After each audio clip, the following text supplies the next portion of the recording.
సర్వేపల్లి నియోజకవర్గం మనుబోలు మండలం చెట్లకొండూరు గ్రామం నుండి తెలుగుదేశం పార్టీని వీడి మంత్రి కాకాణి సమక్షంలో పచ్చిపాల రామచంద్రారెడ్డి వైఎస్ఆర్ కాంగ్రెస్ పార్టీలో చేరారు.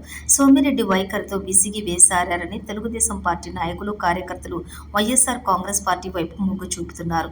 సోమిరెడ్డి అధికారంలో ఉన్నప్పుడు నాయకులను, కార్యకర్తలను హీనంగా మాట్లాడుతూ అగౌరవపరిచాడని, అందుకే తెలుగుదేశం పార్టీకి కార్యకర్తలు దూరమవుతున్నారని వాపోతున్న తెలుగు తమ్ముళ్లు. సోమిరెడ్డి రైతుల ధాన్యానికి మద్దతు ధర రానివ్వకుండా ధాన్యం వ్యాపారుల దగ్గర ముడుపులు మింగి రైతులను నష్టపరిచిన రైతు ద్రోహి సోమిరెడ్డిని తరిమి కొట్టడానికి సర్వేపల్లి రైతులు సిద్ధంగా ఉన్నారు. వ్యవసాయ శాఖ మంత్రి కాకాణి గిట్టుబాటు ధర కన్నా కూడా 30% అధికంగా కల్పించడంతో హర్షం వ్యక్తం చేస్తున్న సర్వేపల్లి రైతులు. సోమిరెడ్డి నకిలీ ఎరువులు, నకిలీ విత్తనాలు, ధాన్యం వ్యాపారుల దగ్గర మామూళ్లతోటి కాలయాపన చేసి రైతులను తీవ్ర ద్రోహం చేసిన రైతు ద్రోహి అని పేర్కొంటున్న రైతులు.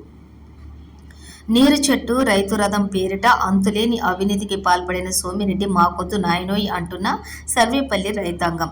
సోమిరెడ్డి గ్రామాలలో తిరగలేక, తానేం అభివృద్ధి చేశాడో చెప్పుకోలేక అబద్ధాలు, అసత్య ప్రచారాలకు పాల్పడుతున్నాడు.